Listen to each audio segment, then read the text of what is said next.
Hello everyone, तर कैसे हो सबके सब। आज की वीडियो में हम जो क्वेश्चंस को करने वाले हैं। तो यहाँ पर जो सबसे फर्स्ट क्वेश्चन है, फाइंड इक्वेशन ऑफ प्लेन। इसका मतलब मैंने लिखा है equation of plane which perpendicular distance from origin is 8 and normal vector is this. ठीक है, तो यहाँ पर जो है किस तरह का है, मैं जो है यहाँ पर सब कुछ दो मेथड से बताऊँगा। सबसे पहला मेथड हमारा होगा कि एसपी फॉर्म को कैसे इस तरह से कन्वर्ट करेंगे। इसमें हम जो है कन्वर्ट किया था, उस एसपी फॉर्म वाली जो हमारी फार्मूला था उससे हम इसकी हेल्प से हम जो है इसको सॉल्व करेंगे। दूसरा जो हमारा डायरेक्ट फार्मूला होता है उसका यूज़ करेंगे। तो यहाँ पर जो है सबसे पहले फिगर बना लेते हैं आपको समझाने के लिए। तो हमारा जो यहाँ पर प्लेन है और यहाँ पर क्या दे रखा है कि यहाँ पर जो है इस प्लेन की जो डिस्टेंस है वो 8 यूनिट है।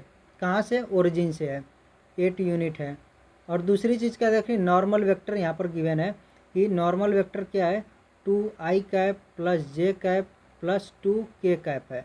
ठीक है, अब देखो हमें जो है एसपी फॉर्म में क्या होता है कि vector R dot normal vector equals vector A, यानी कि किससे जो है प्लेन पास हो रहा है, डॉट में नॉर्मल वेक्टर। ठीक है, तो नॉर्मल वेक्टर तो हमें यहाँ पर गिवन है, लेकिन किससे पास हो रहा है वो नहीं हमें गिवन है। तो हम क्या करेंगे, वो चीज़ हम निकाल लेंगे। कैसे निकालेंगे, हमें जो है ये जो ओ और ए मान लेते हैं पॉइंट पी है, तो ओ पी जो हमारा वेक्टर होगा उसको हमें फाइंड आउट करना पड़ेगा। ओ पी वेक्टर क्या होगा ये हमें फाइंड आउट करना है। तो हमें जो है ये चीज़ पता है कि ए भी नॉर्मल है और ये जो ओ पी वेक्टर ए भी नॉर्मल है। तो हमारा जो है इसका जो भी यूनिट वेक्टर होगा ये एक दूसरे के पैरेलल होंगे। हम क्या करेंगे, वेक्टर एन जो है इसका हम क्या करेंगे, यूनिट वेक्टर निकालेंगे। वेक्टर एन जो भी है इसका हम क्या करेंगे, यूनिट वेक्टर निकालेंगे। तो यूनिट वेक्टर क्या आ जाएगा, 2i cap plus J cap plus 2k cap upon में हमारे यहाँ पर हो जाएगा 2 का स्क्वायर प्लस 1 का स्क्वायर प्लस 2 का स्क्वायर। और यहाँ से 2i cap plus J cap plus 2k cap और अपॉन में क्या हो जाएगा, 3 आ जाएगा। तो ये हमारा आ गया क्या, नॉर्मल वेक्टर आ गया, नॉर्मल यूनिट वेक्टर आ गया। ये हमारा है नॉर्मल यूनिट वेक्टर है। अब जो है हम क्या कर सकते हैं, ओपी वेक्टर हम आसानी से फाइंड आउट कर सकते हैं। ओपी वेक्टर क्या हो जाएगा, 8 इंटू में नॉर्मल वेक्टर हमारा जो भी है, और यहाँ से हमारा आ जाएगा 8/3, और यहाँ पर आप लिख सकते हो वेक्टर एन लिख सकते हो। ठीक है, शॉर्ट में हमारा हो गया। अब जो है हमें क्या करना है, ओपी का मतलब हम इसको क्या लिख सकते हैं, वेक्टर ए। ठीक है, तो वेक्टर ए भी मिल गया, वेक्टर एन हो गया, वेक्टर एन हमें पता है वेक्टर आर। तो हम जो है यहाँ पर सारी वैल्यूज़ को पुट करेंगे। वेक्टर आर डॉट यहाँ पर हमारा हो जाएगा 2 1 2 इक्वल्स ये हमारा आ जाएगा 8/3 2 1 2 डॉट प्रोडक्ट 2 1 2। ठीक है, इसका मतलब क्या है कि 2i कैप 1 जे कैप प्लस 2k कैप है। ठीक है, और सेम जब भी मैं एंगुलर ब्रैकेट में इस तरह का लिखता हूँ तो इसका मतलब ये वेक्टर है। अब जो हम सिंपल सा इसको या तो सिंप्लीफाई कर लेंगे या फिर इसी पर हम छोड़ सकते हैं। ये हमारा हो जाएगा 8/3 इंटू में यहाँ पर 4 + 1 + 4 और ये आ जाएगा 9, यानी कि 24 आ गया। तो आप जो है अगर एसपी फॉर्म में छोड़ना चाहते हो तो ये हो जाएगा आर डॉट में 2i cap plus J cap plus 2k cap equals 24। ये तो हो गया हमारा एसपी फॉर्म प्लेन की इक्वेशन का। दूसरा हमारा हो सकता है कार्टेशियन फॉर्म में अगर लिखना होगा तो x 2x plus y plus 2z equals 24। ठीक है, कैसे किया मैंने, वेक्टर r की जो वैल्यू होती है वो क्या होती है, वेक्टर r इक्वल्स होता है x i cap plus y j cap plus z k cap होता है। ठीक है, तो बस हम वैल्यूज को पुट कर देंगे, हमारा आ जाएगा। ये मेथड हमारा 1 हो गया। मेथड 2 किस तरह से होगा, हमने एक फार्मूला पढ़ा था यार कि वेक्टर r डॉट में n कैप इक्वल्स ये p होता है हमारा। ठीक है, p का मतलब ओरिजिन से क्या कितनी डिस्टेंस है, और ये जो है वेक्टर n का मतलब unit vector, normal unit vector है। तो नॉर्मल यूनिट वेक्टर हमने यहाँ पर निकाल लिया था, एज वैल्यू को हम यहाँ पर पुट कर देंगे तो हमारा आ जाएगा वेक्टर r डॉट में 2i cap plus J cap plus 2k cap और अपॉन में हमारा क्या है 3 है, तो 3 को इधर कर लेंगे और इनटू में जो हमारी लेंथ है डिस्टेंस है 8 है, इक्वल्स 24 आ गया। तो सेम चीज़ है, हमने देख लिया कि हम जो है एसपी फॉर्म से जो हमारी एकदम बेसिक इक्वेशन है इसी से हम जो है इस सवाल को आसानी से सॉल्व कर सकते हैं।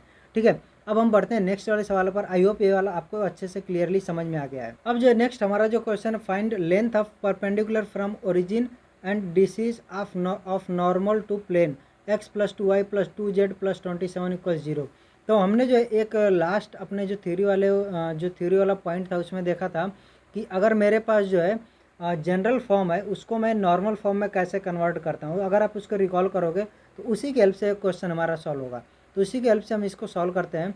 हमारा x plus 2y plus 2z equals -27।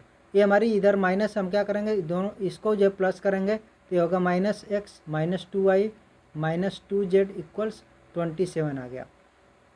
अब हम क्या करेंगे, हमें पता है कि ये जो है इसकी जो डी आर्स हैं, यानी कि यहाँ पर ये जो है 1 2 और 2 है। ठीक है, किसके डी आर्स हैं? डी आर्स ऑफ नॉर्मल है, ये 1 2 2 है।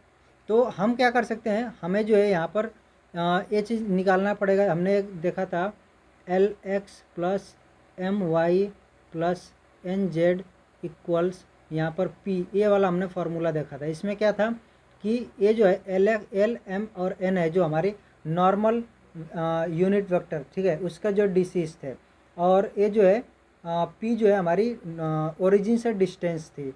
दो चीज़ हमने देखी थी। तो हमें जो इसको क्या करना पड़ेगा, कन्वर्ट करना पड़ेगा LMN में। तो इसके लिए हमें क्या करना पड़ेगा, यहाँ पर -1 अपॉन में अंडर रूट हमारा हो जाएगा -1 का स्क्वायर प्लस में -2 का स्क्वायर प्लस में -2 का स्क्वायर इंटू एक्स, और माइनस में 2 अपॉन में ये जो भी अंडर रूट में है सेम चीज़ यहाँ भी रहेगा into Y -2 into Z upon में अंडर रूट में जो भी है वो चीज़ रहेगा इक्वल्स 27। इधर जो है इससे डिवाइड किया तो यहाँ भी हमें डिवाइड करना पड़ेगा, तो जो भी अंडर रूट में आएगा इससे डिवाइड कर दिया। ये चीज़ हम क्यों कर रहे हैं, क्योंकि हमें जो है इस फॉर्म में LX plus MY plus NZ वाले फॉर्म में कन्वर्ट करना है। ठीक है, जैसे हम इस फॉर्म में कन्वर्ट कर लेंगे तो हमें इधर वाला जो चीज़ आएगा, ये वाला जो चीज़ आएगा, ये हमारी जो है डायरेक्ट ओरिजिन से परपेंडिकुलर डिस्टेंस मिल जाएगी। ठीक है, तो यहाँ पर हम इसको सॉल्व करेंगे तो हमारा आ जाएगा 1 + 4 + 4 यानी कि टोटल 9 हो जाएगा, और उसका अंडर रूट 9 का अंडर रूट 3 होता है। ये आ जाएगा हमारा -1/3x माइनस, यानी इसको मैं लिख सकता हूँ plus -2/3y plus -2/3z equals, और यहाँ पर 27 अपॉन में ये हो जाएगा 3, और यहाँ से आ जाएगा ये 9 हो गया।